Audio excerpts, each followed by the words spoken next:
tamo ngasagi nga thongbodo haudro ngasidi adum hauramgen haina khali aidi ado ai ngasise thawai yamna nungaite maramdi ise ngaubina khaliba wakhal asina karino haiba natte tamosi aina jadu mantra tawraga phakhiba leibra haiba aduga mahangna jadu mantra tawraga phai haiduna mahaki masa singna phawba aigi isanopi sonia da phawba wafamasi haireklibani ne sida tamona tumina sum laisilagadi makhoina aikhoise kari oine ukhigin haibado tamosu wakhal tawbiyu aigi wakhal gase kaya nungaite adunani aina yungang thaklaga aigi wakhal asi kauthokna hodari base tumin layun he saya nangbo min targa yu thakpi yu ngaubi nupini haina khankhigani ne amoromda nache khoisu tumlam khiroi ne makhoina targa aikhoi ani sikari oina khankhini taning tasanu nathau leite hai haibabu haibani kaino sida kari kaige tamona ise se aduk yamna kiriba karigino ise na tamose ngambro hairisibu natragana tamose isega laiminaba pamlakpegi waro hekta hayone ikai ganune aidine lok amada kayani punba pamdeko maramaduna tamona yana ba honaba taba aina yamna ngaklibadi tamona isigi wa hodolaga isigi febarda asum tonglaga lairibasi karigino aina seba tawbaga se tamona yamna pendaba laibro lairagadi aisu satkigani dana haidi tamona pendaba ubaduda haibani ko aidi sayanak se ngasi pe khra henjin khraba male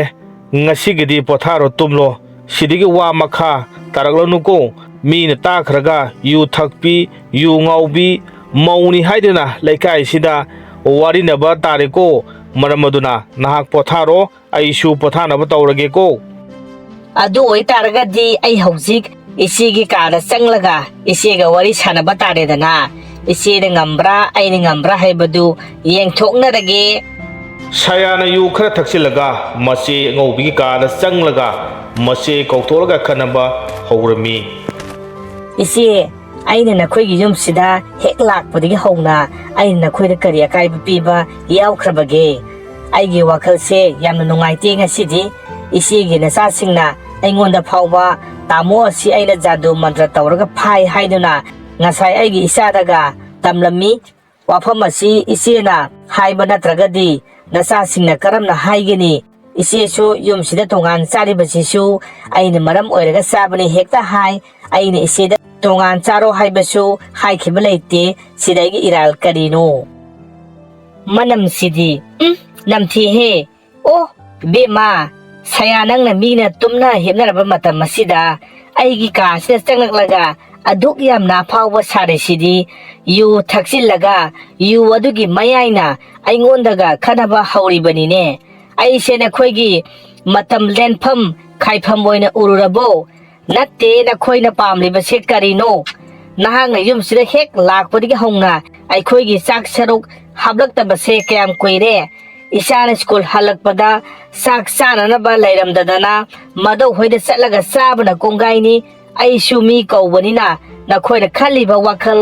activity sing loina khangba ngami ko na khoina su aige wakhal khanglamgani haina khali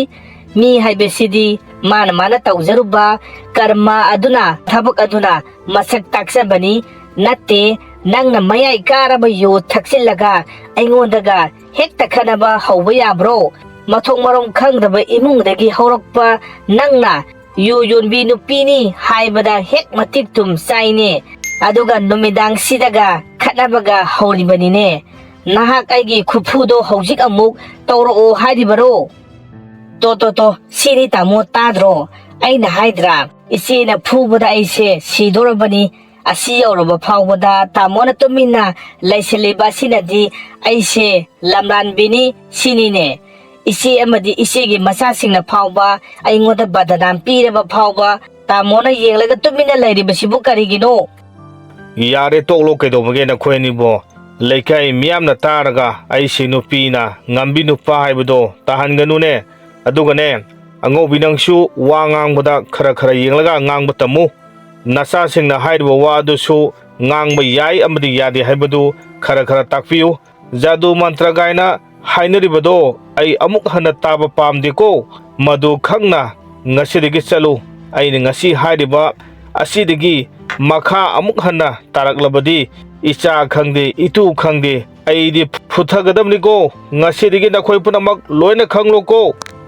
ꯍꯣꯏ ꯍꯣꯏ ꯑꯩꯒꯤ ꯏꯆꯥꯗꯤ ꯑꯇꯤꯌꯥꯗꯒꯤ ꯄꯨꯞ ꯇꯥꯔꯛꯄꯅꯤꯅ ꯌꯥꯝ ꯐꯠꯇꯕꯅꯤꯅ ꯅꯈꯣꯏꯒꯤ ꯅꯆꯥꯅ ꯌꯥꯝ ꯍꯦꯜꯂꯤꯗ ꯅꯨꯄꯥ ꯑꯃꯅ ꯅꯨꯄꯤ ꯑꯅꯤ ꯂꯣꯜꯂꯕꯗꯤ ꯆꯞ ꯃꯥꯟꯅꯕ ꯃꯤꯠꯌꯦꯡꯗ ꯌꯦꯡꯕꯤꯕꯁꯨ ꯆꯨꯝꯒꯅꯤ ꯍꯥꯏꯅ ꯈꯜꯂꯤ ꯃꯆꯥ ꯑꯃꯒꯤ ꯄꯣꯠ ꯂꯩꯕꯗ ꯃꯆꯥ ꯑꯃꯒꯤꯁꯨ ꯆꯞ ꯃꯥꯟꯅꯅ ꯂꯩꯕꯤꯌꯨ ꯑꯗꯨꯗꯤ ꯅꯠꯇꯦ ꯃꯆꯥ ꯑꯃꯒꯤꯅ ꯍꯦꯟꯅ ꯂꯩꯕꯤꯕ ꯑꯗꯨꯒ ꯃꯆꯥ ꯑꯃꯒꯤꯗꯅ ꯂꯩꯕꯤꯗꯕ ꯑꯁꯤꯗꯕꯨ ꯀꯔꯤꯒꯤ ꯋꯥꯔꯧꯔꯣꯏꯗꯣꯔꯤꯕꯅꯣ ꯃꯗꯨꯒꯨꯝꯕꯗꯨ ꯉꯝꯂꯒꯅꯤ ꯍꯥꯏꯗꯨꯅ ꯅꯨꯄꯤ ꯑꯅꯤ ꯂꯣꯜꯂꯤꯕ ꯅꯠꯇ꯭ꯔꯣ ꯃꯣꯏꯕꯥꯅ ꯃꯗꯨ ꯉꯝꯗ꯭ꯔꯒꯗꯤ ꯀꯔꯤꯒꯤ ꯅꯨꯄꯤ ꯑꯅꯤ ꯂꯣꯜꯂꯤꯕꯅꯣ ꯅꯈꯣꯏꯒꯤ ꯅꯆꯥ ꯑꯁꯤꯅ ꯌꯥꯝꯅ ꯐꯕ ꯄ꯭ꯔꯥꯏꯚꯦꯠ ꯁ꯭ꯀꯨꯜꯗ ꯇꯝꯍꯜꯂꯦ ꯑꯗꯨꯒ ꯑꯩꯒꯤ ꯏꯆꯥꯁꯤꯡ ꯑꯁꯤꯅ ꯈꯔ ꯍꯣꯡꯕ ꯂꯣꯀꯦꯜꯒꯤ ꯄ꯭ꯔꯥꯏꯚꯦꯠ ꯁ꯭ꯀꯨꯜꯗ ꯇꯝꯍꯜꯂꯦ ꯁꯤꯕꯨ ꯆꯠꯅꯕꯤꯔꯣ ꯆꯞ ꯃꯥꯟꯅꯕ ꯁ꯭ꯀꯨꯜꯗ ꯇꯝꯍꯟꯕꯤꯒꯗꯕ ꯅꯠꯇ꯭ꯔꯣ ꯑꯁꯨꯝꯅ ꯑꯆꯥꯟ ꯃꯤꯔꯥꯏ ꯅꯥꯏꯕ ꯊꯕꯛꯇꯤ ꯃꯇꯨꯡꯗꯁꯨ ꯈꯛ ꯇꯧꯍꯟꯕꯤꯒꯅꯨ ꯑꯩꯒꯤ ꯐꯤꯔꯣꯜ ꯂꯩꯕꯤꯕ ꯂꯩꯕꯤꯗꯕꯗꯤ ꯑꯔꯥꯏꯕꯅꯤ ꯑꯩꯅ ꯂꯩꯕꯤꯌꯨ ꯍꯥꯏꯕꯁꯨ ꯅꯐꯝꯗ ꯍꯥꯏꯈꯤꯕ ꯂꯩꯇꯦꯀꯣ ꯁꯨꯞꯅꯇꯒꯤ ꯏꯆꯥ ꯑꯅꯤꯁꯤꯒꯤ ꯂꯥꯏꯔꯤꯛ ꯂꯥꯏꯁꯨ ꯇꯝꯕꯗ ꯆꯪꯒꯗꯕ ꯑꯦꯛꯁꯄꯦꯟꯗꯤꯆꯔ ꯑꯗꯨ ꯈꯛꯇꯗꯤ ꯃꯇꯦꯡ ꯄꯥꯡꯕꯤꯌꯨ ꯍꯥꯏꯖꯕꯗꯤ ꯌꯥꯎꯈ꯭ꯔꯦ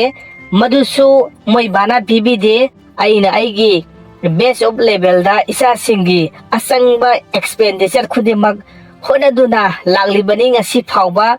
ꯑꯗꯨꯗ ꯅꯈꯣꯏ ꯑꯅꯤꯅ ꯑꯩꯉꯣꯟꯗꯒꯤ ꯄꯥꯝꯂꯤꯕ ꯋꯥꯐꯝ ꯑꯁꯤꯕꯨ ꯀꯔꯤꯅꯣ ꯍꯥꯏꯕ ꯏꯆꯦꯅ ꯑꯩꯈꯣꯏꯒꯤ ꯌꯨꯝꯁꯤꯕꯨ ꯍꯦꯛꯇ ꯄꯥꯜꯂꯕꯣ ꯍꯥꯏꯔꯤꯁꯤꯕꯨ ꯑꯩꯈꯣꯏꯒꯤꯁꯨ ꯏꯆꯥꯅꯨꯄꯤ ꯑꯃ ꯂꯩꯔꯤꯁꯤꯗꯤ ꯃꯍꯥꯛꯀꯤꯗꯤ ꯂꯥꯏꯔꯤꯛ ꯂꯥꯏꯁꯨ ꯇꯝꯕꯗ ꯆꯪꯗꯕꯒꯤ ꯇꯥꯏꯞꯇꯅꯤꯅꯦ ꯏꯆꯦꯅ ꯍꯥꯏꯔꯤꯕꯁꯤꯗꯤ ꯑꯩꯈꯣꯏꯒꯤꯗꯤ ꯄ꯭ꯔꯥꯏꯚꯦꯠ ꯁ꯭ꯀꯨꯜꯗ ꯇꯝꯂꯕꯅꯤꯅ ꯍꯦꯟꯅ ꯁꯦꯜꯗꯣ ꯆꯪꯂꯤꯕ ꯇꯥꯃꯣꯅ ꯊꯕꯛ ꯁꯨꯔꯒ ꯐꯪꯂꯤꯕ ꯁꯦꯜ ꯈꯔ ꯑꯗꯨꯅꯅꯦ ꯑꯩꯈꯣꯏꯒꯤ ꯏꯃꯨꯡ ꯃꯅꯨꯡ ꯄꯨꯅꯔꯤꯕ ꯑꯗꯨꯁꯨ ꯀꯣꯟꯅꯕꯒ ꯅꯠꯇꯦꯀꯣ ꯃꯤꯉꯣꯟꯗꯒꯤ ꯁꯦꯜ ꯀꯌꯥ ꯑꯃ ꯄꯨꯔꯒ ꯂꯩꯔꯤꯕꯅꯤ ꯍꯥꯏꯕꯁꯤꯗꯤ ꯏꯆꯦꯗꯤ ꯅꯣꯡꯃꯇ ꯈꯪꯂꯝꯈꯤꯔꯣꯏꯅꯦ ꯊꯥ ꯈꯨꯗꯤꯡꯒꯤ ꯁꯦꯟꯗꯣꯏ ꯍꯨꯟꯕꯗ ꯑꯩꯈꯣꯏꯁꯨ ꯋꯥꯔꯕꯅꯦ ꯌꯨꯝꯁꯦ ꯄꯨꯕ ꯉꯝꯅꯅꯕ ꯍꯣꯠꯅꯕꯗ ꯑꯩꯅ ꯍꯥꯏꯔꯤꯕꯁꯦ ꯁꯌꯥ ꯅꯉꯣꯟꯗ ꯅꯠꯇꯦꯀꯣ ꯅꯪꯒꯤ ꯋꯥꯗꯣ ꯆꯥꯟꯅꯗꯦ ꯆꯨꯅꯗꯦ ꯈꯔ ꯆꯥꯟꯅꯒꯗꯕ ꯃꯑꯣꯡꯗ ꯍꯥꯏꯔꯒꯗꯤ ꯐꯒꯗꯕ ꯋꯥꯍꯩ ꯑꯗꯨꯅꯅꯦ ꯏꯍꯣ ꯍꯣꯟꯅ ꯑꯗꯨꯝ ꯇꯥꯛꯆꯔꯦ ꯃꯣꯏꯕꯥꯅ ꯅꯨꯄꯤ ꯑꯅꯤ ꯂꯣꯜꯂꯕꯅꯤꯅ ꯇꯧꯐꯝ ꯊꯣꯛꯄ ꯊꯕꯛ ꯑꯗꯨ ꯇꯧꯕꯤꯌꯨ ꯍꯥꯏꯖꯕꯅꯤ ꯍꯥꯏꯕꯗꯤ ꯆꯞ ꯃꯥꯟꯅꯕ ꯃꯤꯠꯌꯦꯡ ꯌꯦꯡꯕꯤꯌꯨ ꯕꯤꯆꯥꯔ ꯇꯧꯕꯤꯌꯨ ꯃꯤꯁꯨ ꯅꯨꯄꯤ ꯑꯅꯤ ꯂꯣꯟꯅꯕ ꯌꯥꯎꯅꯔꯤꯕꯅꯤ ꯑꯌꯥꯝꯕꯅ ꯆꯞ ꯃꯥꯟꯅꯕ ꯆꯥꯡꯗ ꯌꯦꯟꯅꯔꯒ ꯌꯨꯝ ꯄꯨꯕ ꯌꯥꯎꯅꯔꯤ ꯑꯩꯈꯣꯏꯒꯤꯗꯤ ꯃꯣꯏꯕꯥꯅ ꯑꯣꯏꯗ ꯆꯦꯞꯄꯒ ꯑꯗꯨꯝ ꯂꯩꯔꯒꯗꯤ ꯌꯥꯔꯔꯣꯏ ꯌꯦꯠꯇ ꯈꯔꯁꯨ ꯆꯦꯞꯄ ꯇꯝꯕꯤꯌꯨ ꯃꯗꯨ ꯑꯣꯏꯗ꯭ꯔꯒꯗꯤ ꯌꯨꯝ ꯀꯃꯥꯏꯅ ꯄꯥꯟꯒꯅꯤꯒꯦ ꯑꯅꯤꯃꯛ ꯇꯣꯛꯂꯣꯀꯣ ꯑꯩ ꯅꯈꯣꯏꯒꯤ ꯋꯥꯍꯩꯁꯤꯡꯁꯦ ꯇꯥꯕꯗ ꯅꯥꯀꯣꯡꯒ ꯂꯣꯏꯅ ꯁꯦꯒꯥꯏꯒꯗꯧꯔꯦ ꯑꯃꯠꯇ ꯇꯥꯅꯤꯡꯗ꯭ꯔꯦ ꯅꯣꯏꯒꯤ ꯀꯥꯁꯤꯡꯗ ꯂꯣꯏꯅ ꯆꯪꯈ꯭ꯔꯣ ꯃꯈꯥ ꯑꯃꯨꯛ ꯇꯥꯅꯔꯛꯂꯕꯗꯤꯅꯦ ꯑꯩ ꯐꯠꯇꯦ ꯍꯥꯏꯒꯅꯨ ꯏꯇꯥꯎ ꯃꯉꯥꯅ ꯍꯥꯏꯈꯤꯕꯗꯣ ꯆꯨꯝꯗꯤ ꯆꯨꯝꯃꯤꯍꯦ ꯅꯨꯄꯤꯅꯤ ꯂꯣꯟꯕ ꯍꯥꯏꯕꯁꯤꯗꯤ ꯈꯔ ꯋꯥꯅ ꯊꯣꯛꯏ ꯍꯥꯏꯕꯗꯨ ꯆꯨꯝꯈ꯭ꯔꯦꯗ ꯀꯔꯤ ꯅꯨꯡꯒꯤ ꯅꯨꯄꯤ ꯑꯅꯤ ꯂꯣꯟꯖꯔꯨꯕꯅꯣ ꯈꯪꯗ꯭ꯔꯦꯅꯦ ꯇꯧꯔꯤꯁꯦ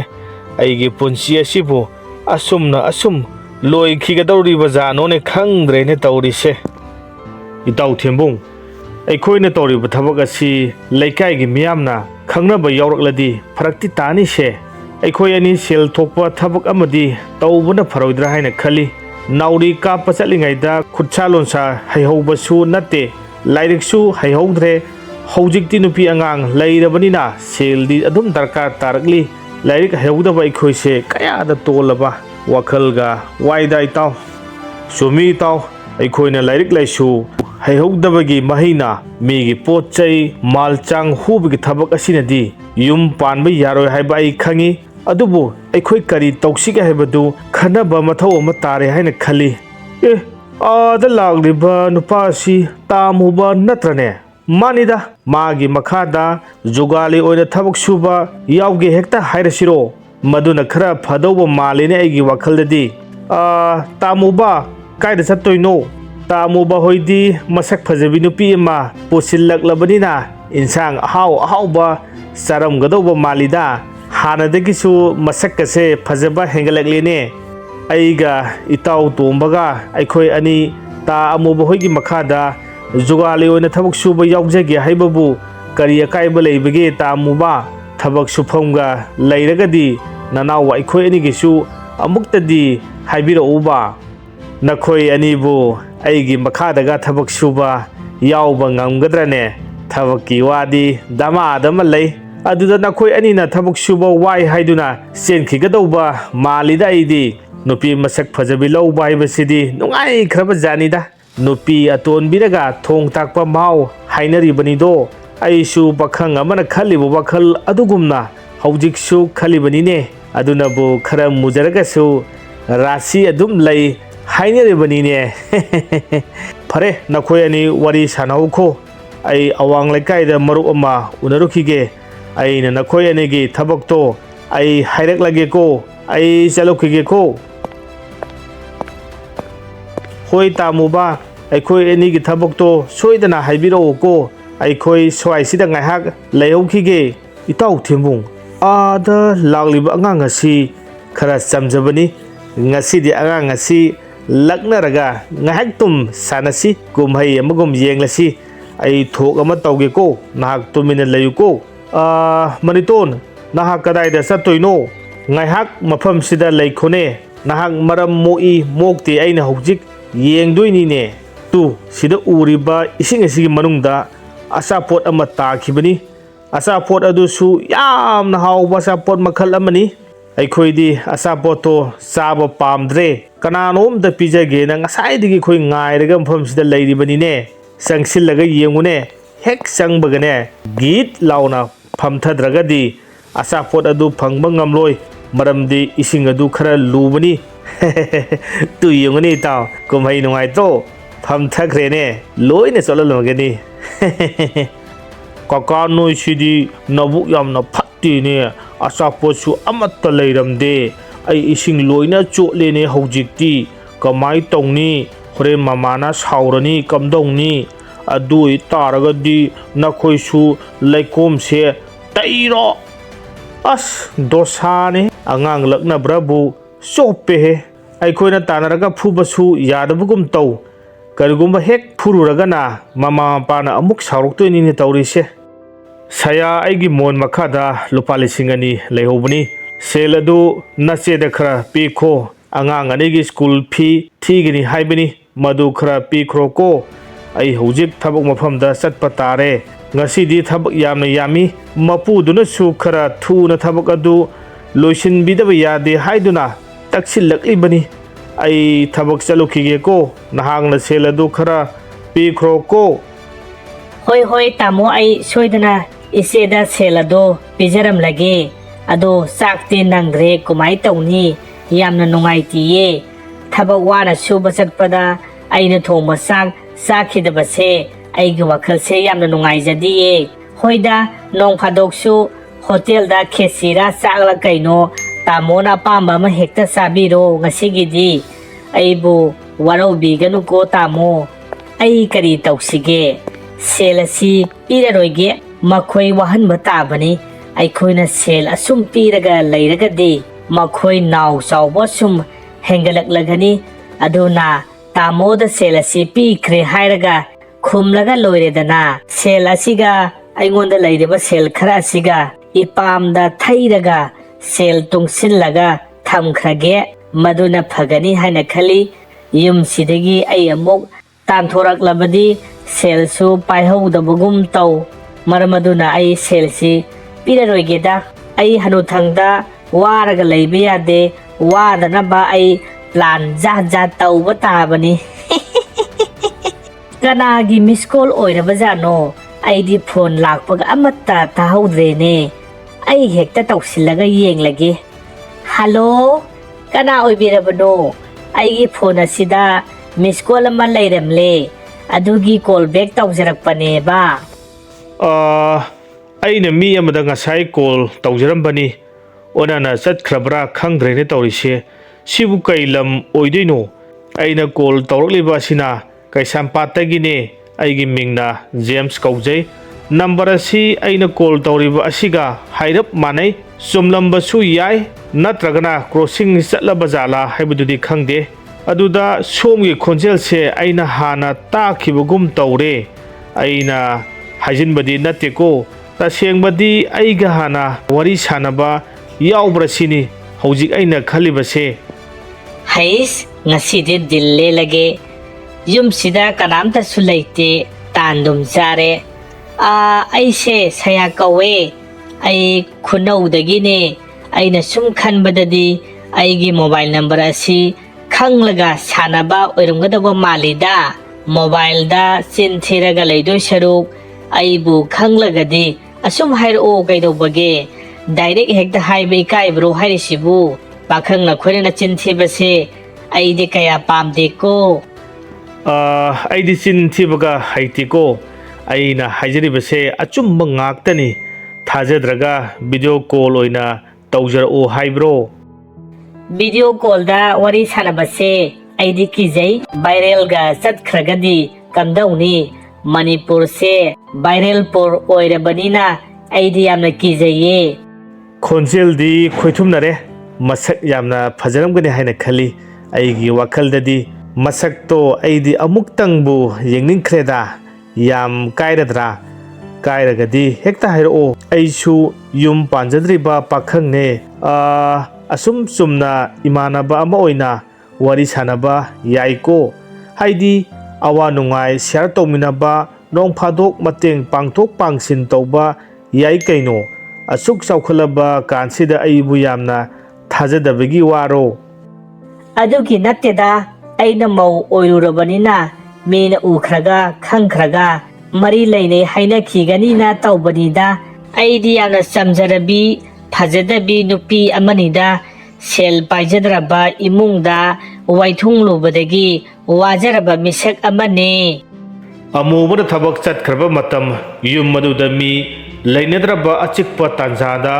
saya amadi James makhoi ani mobile gi matengdagi wari kaya sanaduna nomagi romance ta khongdaba horaklami as aidi kamdongni tawrisidi angang anegi phi soidana thiragani haiduna makhoigi principal da haijaraga exam phawbodi thahankhre haujingna amuk phi thidragadi exam ga report card adu piraktrabanina icha sing aduna masung mamanabi kayagi mamangda ikaire haiduna school chalu haiba yadre ai kamdauna ngasi icha anegi school phi asi thisige mapana su yengsinbidre aine sel kaya thoktre isa anisibu kamdauna mi oina ma sembadege haiba ai gyan tasilaktre mama ai kainomta haijage na mamu haida ai laksari bane waremta sanaba yagadra yaye sanase hekta hayune kari wari sanaseba aisu thabak amata satke na tawrambani hekta singnadana hayune nahak ikai ganune ikoi mayam leirisidi yum pan khibigi watani nahak su sagai esigi ningoline ikoi gi mittadi isel amani haina khanduna leiribanine isaga imaugadubu ana yek yaubro ngarang nahandagi ikoi gi yum sida lakpa ukhidrene mama aigi isa ani adugi school fee thigadaba ma leiba sel budi khara leire wali bahaibabu lupa lising amaga chawa khaktane wali base makhoi gi school adugi principal aduna exam thaba yaroi hairakpadagi aina haijaduna exam phawbodi thankhre haujingna report card piraktrena isa sing aduna school chatpa ikai jare haiduna school chalu haiba yadre aduda aina sel khara mateng pangbiyu haiduna mam hoida hangdorage haiduna ai laksari bane mama yaragadi khara mateng pangbiyu ba ai so kaithel chatre haksang su kuina ngamludre handakti ai se khara ware mama isaga imaugibu aina mateng panglaga loiredana atai lairi angobi ꯑꯉꯥꯡꯁꯤꯡꯗꯣ ꯂꯥꯏꯔꯤꯛ ꯂꯥꯏꯁꯨ ꯐꯖꯅ ꯇꯝꯍꯟꯁꯤꯀꯣ ꯍꯧꯖꯤꯛꯀꯥꯟꯗꯤ ꯂꯥꯏꯔꯤꯛ ꯍꯩꯇ꯭ꯔꯕꯗꯤꯅꯦ ꯑꯔꯦꯝꯕꯗ ꯂꯣꯏꯅ ꯇꯥꯗꯣꯏꯅꯤ ꯃꯈꯣꯏꯒꯤ ꯃꯇꯝꯗꯗꯤ ꯂꯥꯏꯔꯤꯛ ꯍꯩꯇ꯭ꯔꯕꯗꯤ ꯀꯦꯝꯇ ꯆꯟꯅꯔꯣꯏꯗꯧꯔꯤꯕꯅꯤꯅꯦ ꯑꯩꯁꯦ ꯀꯦꯁ ꯑꯣꯏꯅ ꯉꯁꯤ ꯂꯩꯇ꯭ꯔꯦ ꯍꯧꯖꯤꯛꯁꯤ ꯂꯥꯏꯔꯤꯛ ꯇꯝꯒꯗꯕ ꯊꯥ 3 ꯋꯥꯠꯂꯤꯀꯣ ꯍꯦ ꯏꯆꯥ ꯏꯃꯧꯒꯤꯕꯣ ꯑꯩꯉꯣꯟꯗ ꯃꯈꯣꯏ ꯁ꯭ꯀꯨꯜ ꯑꯗꯨꯒꯤ ꯃꯣꯕꯥꯏꯜ ꯅꯝꯕꯔ ꯌꯥꯎꯔꯤ ꯊꯥ 3ꯀꯤ ꯄꯨꯟꯅ ꯖꯤꯄꯦꯗ ꯀꯥꯞꯈ꯭ꯔꯒ ꯂꯣꯏꯔꯦ ꯀꯩꯅꯣ ꯀꯦꯝꯇ ꯈꯜꯂꯨꯔꯒꯅꯨ ꯃꯈꯣꯏ ꯑꯅꯤꯒꯤꯅꯦ ꯃꯥꯃ ꯑꯃ ꯏꯆꯥꯎ ꯆꯥꯎꯅ ꯂꯩꯔꯤꯁꯤꯗꯤ ꯁꯦꯜꯗꯣ ꯅꯍꯥꯛ ꯁꯤꯡꯂꯛꯂꯅꯨ ꯑꯩꯅ ꯁꯤ ꯍꯥꯏꯔꯦꯅ ꯅꯍꯥꯛꯅ ꯆꯥꯎꯊꯣꯛꯄꯗꯤ ꯇꯧꯒꯅꯨ ꯅꯍꯥꯛꯅ ꯋꯥꯔꯤꯕꯗꯣ ꯑꯩ ꯈꯪꯉꯤ ꯅꯍꯥꯛꯀꯤ ꯅꯆꯥꯁꯤꯡ ꯆꯥꯎꯗ꯭ꯔꯤꯕ ꯐꯥꯎꯕꯗꯤ ꯅꯍꯥꯛ ꯈꯌꯥ ꯆꯤꯛꯇꯨꯅ ꯍꯣꯠꯅꯒꯗꯕꯅꯤꯀꯣ ꯑꯩꯁꯨ ꯃꯥꯃ ꯑꯃ ꯑꯣꯏꯅ ꯄꯥꯡꯕ ꯌꯥꯕ ꯃꯇꯦꯡ ꯑꯗꯨꯝ ꯄꯥꯡꯂꯛꯀꯅꯤ ꯆꯠꯂꯣ ꯏꯕꯦꯝꯃ ꯅꯆꯥꯁꯤꯡꯅ ꯅꯍꯥꯛꯄꯨ ꯈꯣꯏꯔꯥꯡꯅ ꯉꯥꯏꯔꯝꯂꯒꯅꯤ ꯃꯥꯃ ꯌꯥꯝꯅ ꯅꯨꯡꯉꯥꯏꯔꯦ ꯅꯆꯜꯒꯤ ꯄꯨꯟꯁꯤꯁꯤꯅ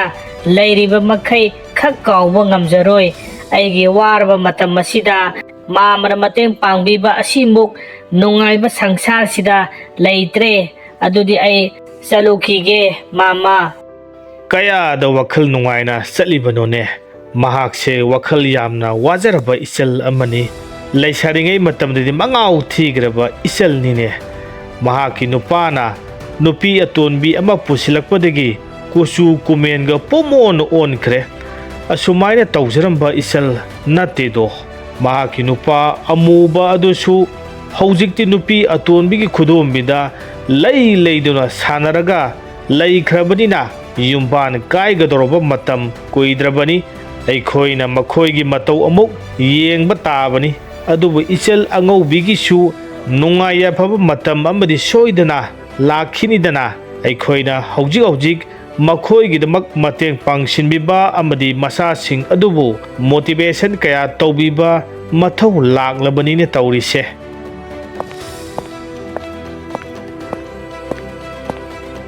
ꯑꯕꯣꯛ ꯊꯕꯤꯁꯦ ꯀꯦꯖꯤꯗ ꯀꯌꯥ ꯄꯤꯒꯦ ꯑꯩꯁꯨ ꯀꯦꯖꯤ 4 ꯈꯛꯇ ꯂꯩꯖꯒꯦꯕ ꯑꯕꯣꯛꯀꯤ ꯊꯕꯤꯁꯦ ꯌꯥꯝꯅ ꯍꯥꯎꯒꯗꯕ ꯃꯥꯜꯂꯦ ꯏꯕꯨꯡꯉꯣ ꯊꯕꯤ ꯑꯁꯤ ꯀꯦꯖꯤꯗ ꯂꯨꯄꯥ 50 ꯈꯛꯇꯅꯤ ꯌꯥꯝꯅ ꯍꯥꯎꯕꯅꯦ ꯀꯦꯖꯤ 4 ꯑꯣꯏꯔꯒꯗꯤ ꯂꯨꯄꯥ 100 ꯇꯥꯔꯦ ꯏꯕꯨꯡꯉꯣ ꯏꯍꯦ ꯑꯩꯗꯤ ꯁꯦꯜ ꯑꯆꯣꯏꯕ ꯌꯥꯎꯔꯝꯗ꯭ꯔꯦꯅꯦ ꯇꯧꯔꯤꯁꯦ ꯑꯕꯣꯛ ꯊꯕꯤꯁꯦ ꯖꯤꯄꯦꯗ ꯀꯥꯞꯄ ꯌꯥꯕ꯭ꯔꯣ ꯑꯕꯣꯛꯀꯤ ꯖꯤꯄꯦꯒ ꯂꯩꯕ꯭ꯔꯥ ꯍꯥꯏꯕ ꯀꯥꯞꯇꯦ ꯑꯩꯒꯤ ꯊꯕꯤꯁꯤꯗꯤ ꯍꯤꯗꯥꯛ ꯂꯥꯡꯊꯛ ꯑꯃꯠꯇ ꯀꯥꯞꯄ ꯅꯠꯇꯦꯀꯣ ꯏꯕꯨꯡꯉꯣ ꯍꯥꯔꯒꯁꯨ ꯀꯥꯞꯁꯤꯟꯕ ꯂꯩꯇꯦꯗ ꯁꯟꯊꯤ ꯁꯟꯌꯨꯡ ꯈꯔ ꯍꯥꯞꯂꯒ ꯑꯩꯒꯤ ꯏꯪꯈꯣꯜꯗ ꯊꯥꯖꯕ ꯊꯕꯤ ꯉꯥꯛꯇꯅꯦ ꯇꯨ आदा योलिब खुंद्रुम खामेन मयाम सिंसे लोइना हिदाक कापे हाइबनी इबुंगो लेरिनुको हौजिकांदी हिदाक याम कापे हाइनरबनी मसी होइगी इराल ओरेद्रा तौरिसे दोसानी हे लोल फाउना दबा हाइबसिसु अंगक थौदोक अमनि हे अइंगोंदा तौरिबसे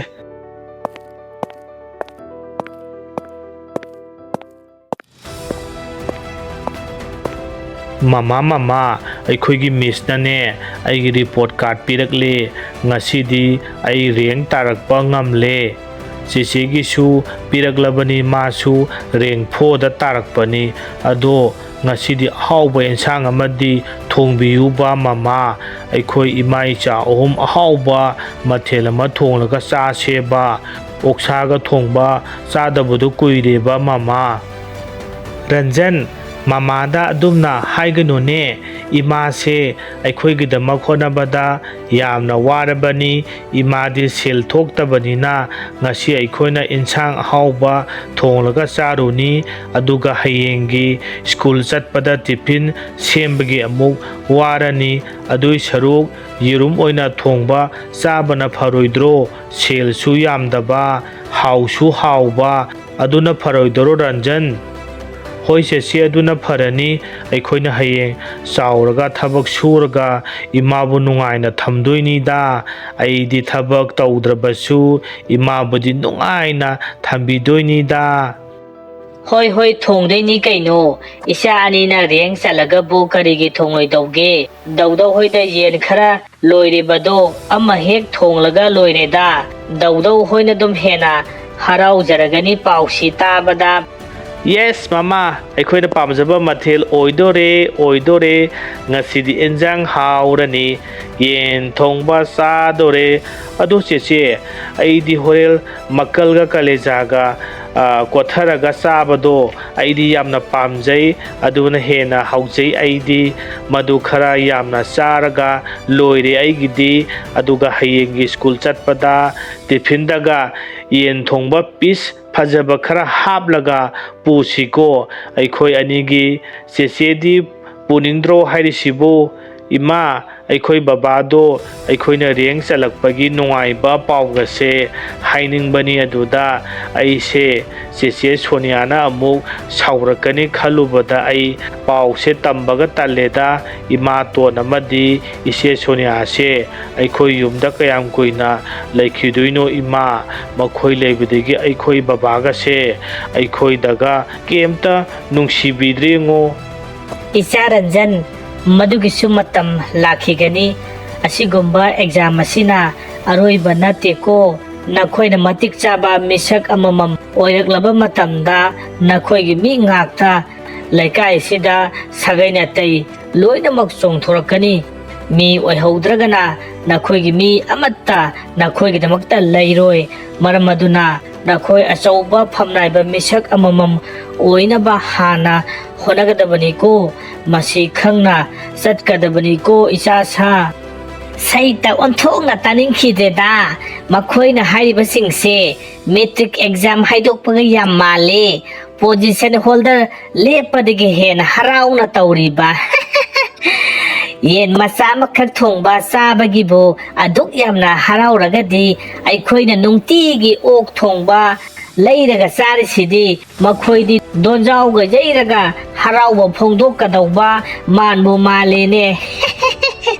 aduga school masa amagi exam da rank salakpagi harauba phongdoklibani haiduna laubo khongbo isaiga sakpawo imai pema natte makhoi sibu aikhoidaga karemnaba haibaduro tawrisibu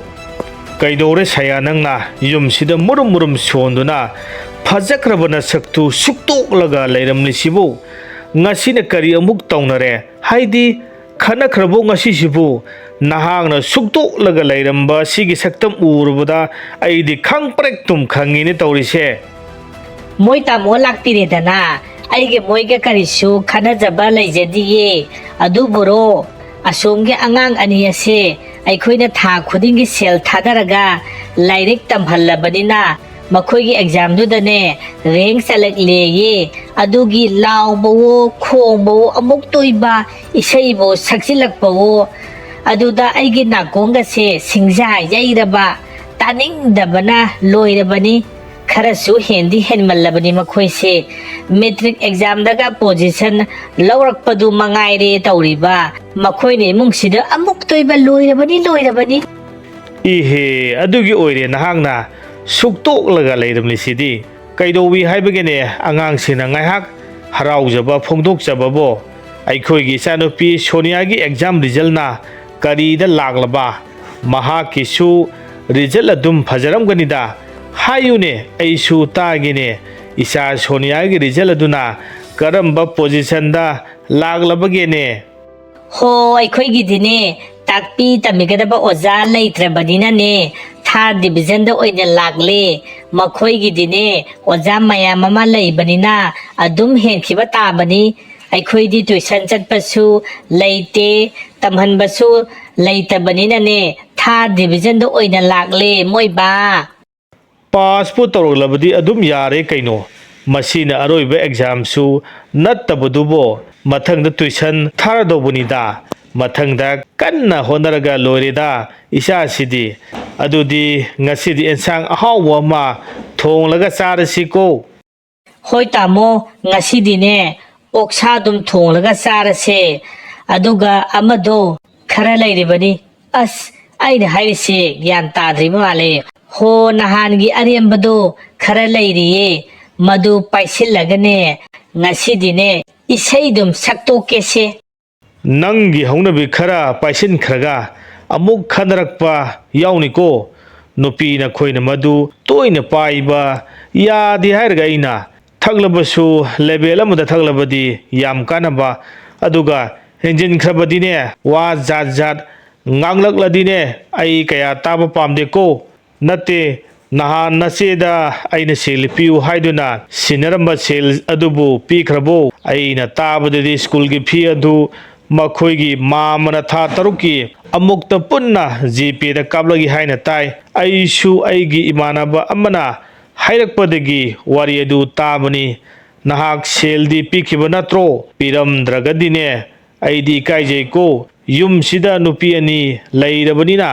angang sing chaudriba phawbudi sap manaba miyeng sakthung mapa aina yenmiba tabani hek yelhoudrabadi nang khangledana aina haibado makhoina khudong chaba henkhiba taba madu khangna nahangna satkadabani ko aina selfie khibigi natro exam tharubagi report card piraktuna amuk toiba donjau yeibo dance tawbo langliba singse aina selfie ram dragabo adumna law khongdana tawkhidro harisibo tamo aise tamona nupi phatabi ta hangena hek hodariba sibu karigino haiba natte aisibu isena phajaba helabo natragana isegi manakta laikhragi hairagana hekta leijakho aidi saktibi oibanina karisu kaijadiye leija hoge aisu aigi isa kolaga tumja hoge seba haijadraba sayane ipuroi nungsi bidraba nupi aise ninda tawjaroye tamoda si oiradi nahaksu wakhal nungairam laganine natte tamona iseda aduk yamna khambal chauraga aibu nahaki nupi atonbi oina yumsida pusiliba karigino ai yamna pindiko ngasi se phagi degi ai yumsidagi thadok-tana chatkhini ko aina nakhoi anigi nungsinabassu thugaiba tahalaba natro si thokanina aidi hana haijadro mahak yumsidagi tanthokpasu tamona pamde tanthokpasu ngamde makhoina aikhoida yengsillaga leiribasidi tamodi nomata khangbidene cartoon video si kanagumbi mui amataga mari lainaba wari nasade sumnatagi LDC gi wakhalda paurukpa ithil adubu cartoon form amada putholaga video si semjabani athuba matamda part 6 upload tawjaraglage part 6 ta amuk thengnarasi yai feminarasi Nambol Bazaar da leiba SK Mobile and Home Appliance Store asida phangliba facility asi mobile diga horga electronics item makhal khuneba phangigani adomna pamjaba item amak hekta leiba matamda special gift ama leijai khudong sabasi manghan biginu akupa morol gdamak screen asida uriba contact number asida pau phone biu